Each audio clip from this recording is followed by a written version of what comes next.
हमारे चैनल चर्चा को की हम मुहिम चलाते हैं, नशे को ना जिंदगी को। हाँ, गणपति को भज लीजिए, वो तो आदि कहावत। ये जो परंपरा है ये हमारी पुराने समय से बुजुर्गों से चलती आ रही है। तो यूथ ना के बराबर कनेक्ट हो पा रहा है। यूथ को इनसे जुड़ना चाहिए क्योंकि ये हमारी एक पुरानी परंपरा है। अगर यूथ नहीं जुड़ेगा, पहले की होली में आप जब किसी के घर में होली होती थी तो लगाइए कि उसका वो तो कमरा तो भर ही जाता था और बाहर भी आंगन में भी जो है लोगों की भीड़ लगी रहती थी कि भाई यार वहां जगह मिलेगी तो हम बैठेंगे। होली वो पर्व जो लोगों को मिलाता है। जो हमारी नई युवा पीढ़ी नहीं आ रही है वो एक सबसे बड़ा संकट का कारण है। यहाँ का यूथ इससे कनेक्ट नहीं हो रहा, तो उसको कनेक्ट करने के लिए हम क्या क्या प्रयास कर सकते हैं।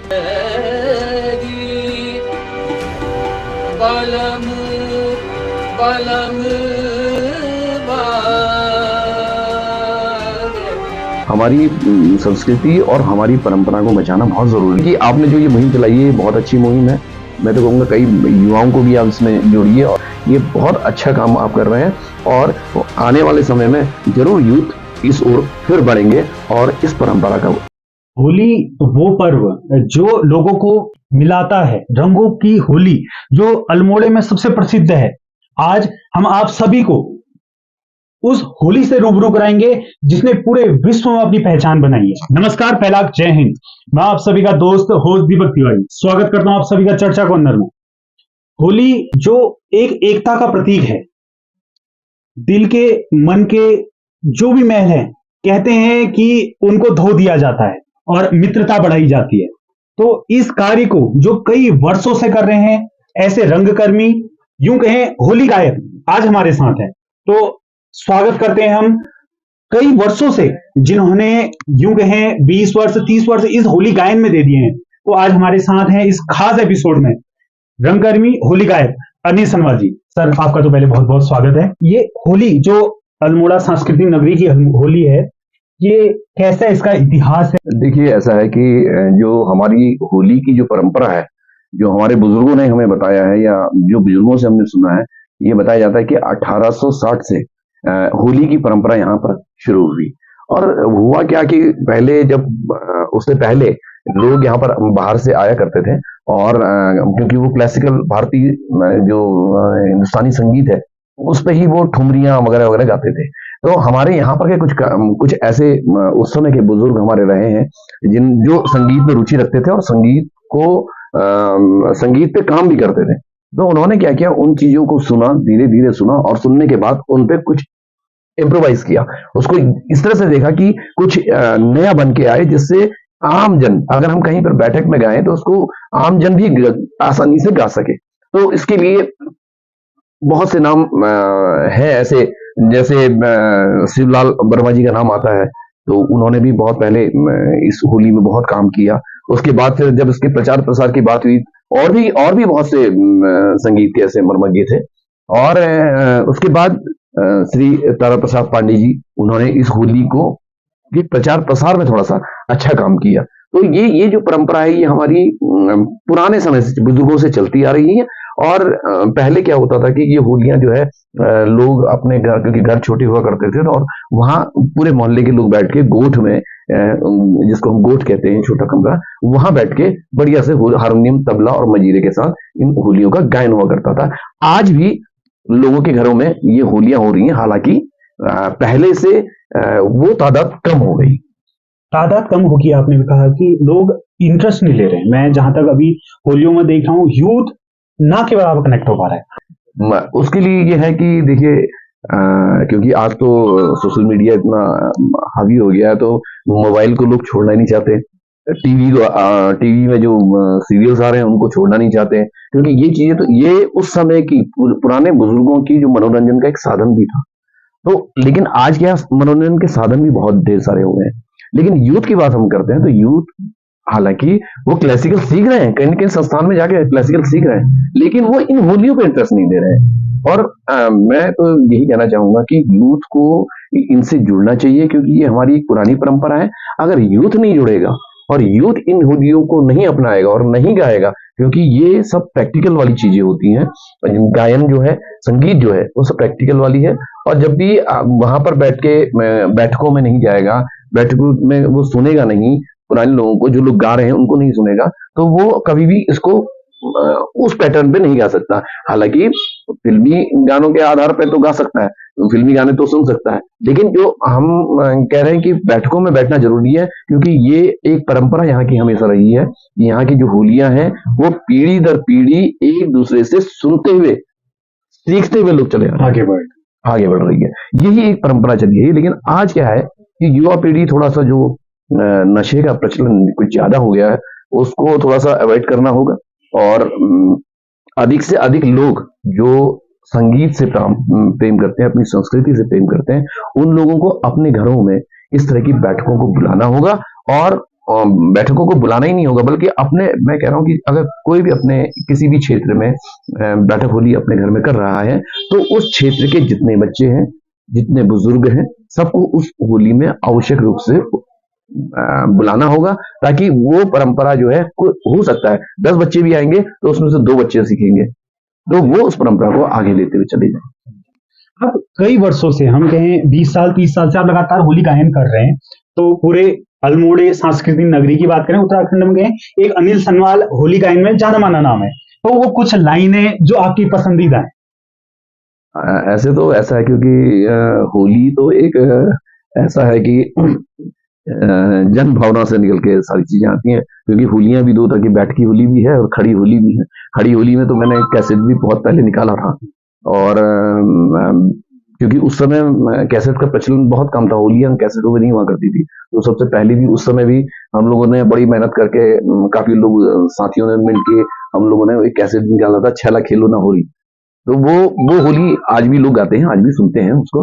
और बैठकी होली की बात करें तो हमारी बैठकी होली की शुरुआत पौष माह के प्रथम रविवार से होती है, और उस दिन सबसे पहले हमारा जो गायन होता है वो वही होता है कि गणपति को भज लीजिए, वो तो आदि कहावत है।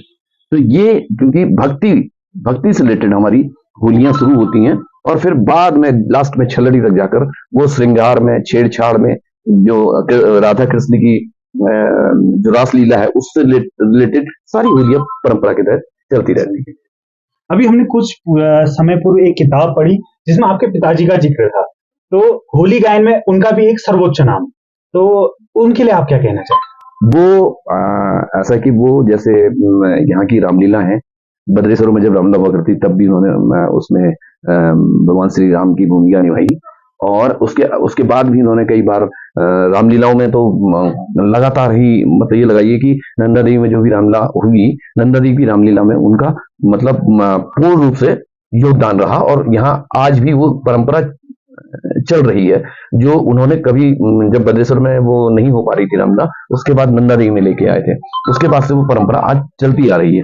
वहीं होली की बात करें तो होली की बैठकें मेरे पिताजी श्री जगन्नाथ सनवाल जी और मेरे दादाजी श्री मोतीराम सनवाल जी, यहाँ पर हमारा दवाखाना हुआ करता, तो उस दवाखाना में ये लगाई कि दिन भर, जो मैंने सुना था, हमने देखा नहीं, लेकिन हमारे लोग बताते हैं कि जब वो दवाखाने में दिन भर तो ठीक है अपना काम होता था, और 5 बजे के बाद सब उसको हटा के फिर उसमें होली का आयोजन होता था, तो उसमें पूरे शहर के लोग बढ़िया से वहां पर आके होली गायन करते थे। अभी हमने बात करी समय की दौर की, बात करी संसाधनों की, बात करी सुख सुविधा की, बात करी। हम देखते हैं कि 2017 के 18 के उसके बाद एक सोशल मीडिया का दौर सा बढ़ गया है, फेसबुक कहें, इंस्टाग्राम कहें, लोग उसमें ज्यादा सुनना पसंद करते हैं। तो कितना फर्क देखते हैं आप पहले की होली में और आज की होली में, कितना फर्क है? देखिए, पहले की होली और आज की होली दोनों में अंतर तो बहुत है। अंतर यह है कि पहले की होली में आप जब किसी के घर में होली होती थी तो लगाइए कि उसका वो तो कमरा तो भर ही जाता था, और बाहर भी आंगन में भी जो है लोगों की भीड़ लगी रहती थी कि भाई यार वहां जगह मिलेगी तो हम बैठेंगे। लेकिन आज क्या हो गया, आज होली में जो हमारी नई युवा पीढ़ी नहीं आ रही है, वो एक सबसे बड़ा संकट का कारण है, क्योंकि हमारी ये परंपरा नहीं, तो अगर ऐसा नहीं होगा, उसको नहीं बचाया जाएगा, युवा पीढ़ी नहीं आएगी, तो आने वाले कुछ समय बाद हो सकता है कि ये फिर केवल सोशल मीडिया में ही सुनाई दे। क्योंकि अब हो गया, अगर मैं देखता हूँ कि कई बार कई लोग आते हैं सोशल मीडिया में, उन्होंने कहा कि आज होली है, वहां मैंने क्या करना है, सोशल मीडिया में अपने लिए चैनल बनाया तो उसमें बना के हम डाल देंगे, या फेसबुक में डाल देंगे, तो बस हो गया, उनका वहीं तक सीमित रह गया। उसमें भी क्या लोग सुनते भी लिमिटेड लोग हैं, जो थोड़ा जो टेस्ट रखते होंगे वो सुनते होंगे, लेकिन जो क्लासिकल सुनते हैं उनको जरूरी है कि वो इस क्लासिकल को भी सुने, क्योंकि जो राग हिंदुस्तानी संगीत में है वही राग यहाँ पर भी गाए जाते हैं, और यहाँ पर भी वही पैटर्न रहता है। जैसे राग जो है समय के अनुसार बदलते हैं, तो वैसी यहाँ पर होलियां भी वैसी रखी हैं कि अगर काफी गाना है, काफी जंगला काफी गाएंगे, खमाज गाएंगे, देश गाएंगे, सहाना गाएंगे, जय जयवंती गाएंगे, बिहाग गाएंगे, भैरवी गाएंगे, ये सारे रागों में होलियां होती हैं। तो वही जो हिंदुस्तानी संगीत में है वही यहाँ भी है, बस ये है कि ये ठुमरी अंग है, और एकदम जो क्लासिकल ठुमरी होती है उससे थोड़ा हटके है। पहले ये यहाँ पर एक चीज और बताना चाहूंगा कि यहाँ पर थोड़ा गायकी के बारे में बता रहा हूँ, संगीत के बारे में, कि इसमें धमार एक ताल हुआ करती है, जो हिंदुस्तानी संगीत में 14 मात्रा की होती है।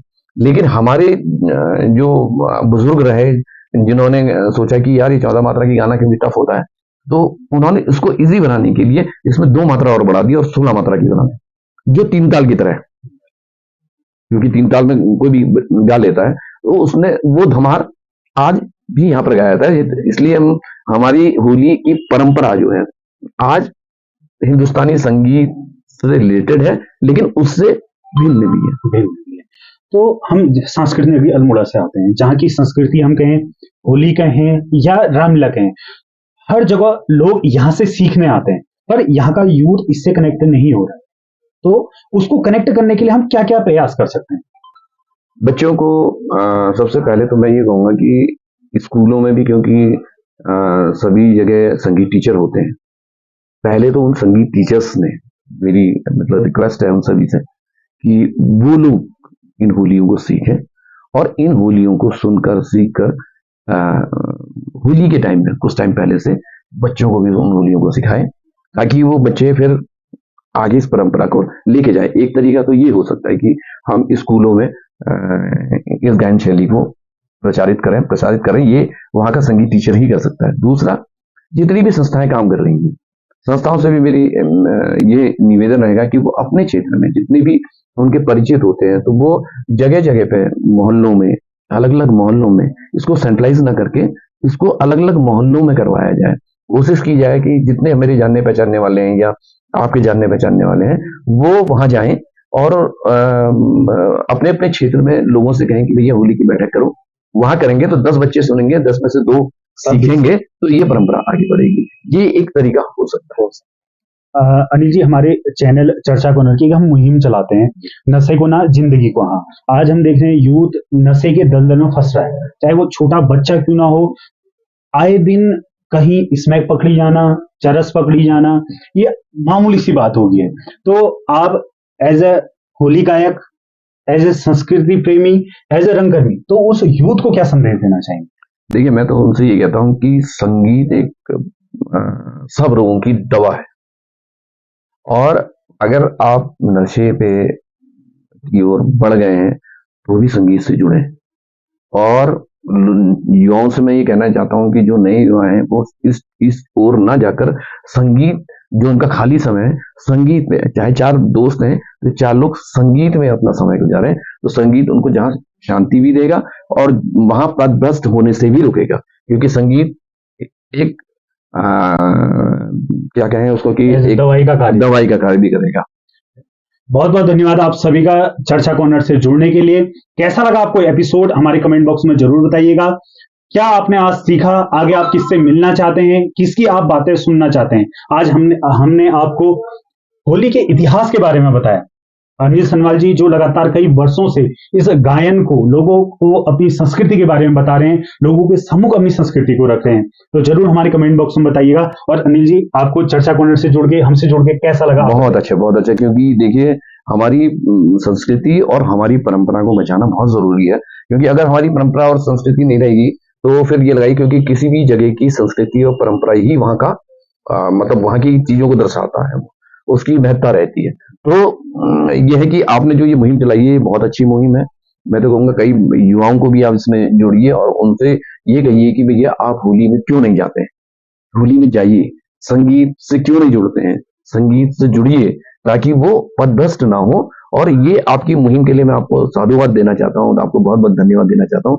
ये बहुत अच्छा काम आप कर रहे हैं और आने वाले समय में जरूर यूथ इस ओर फिर बढ़ेंगे और इस परंपरा का आगे ले जाएंगे।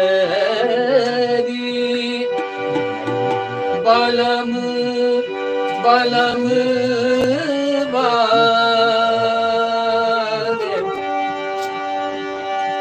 बैरी बलम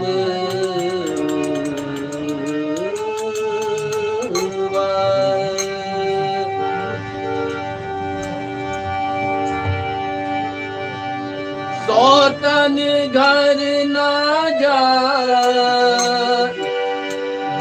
ना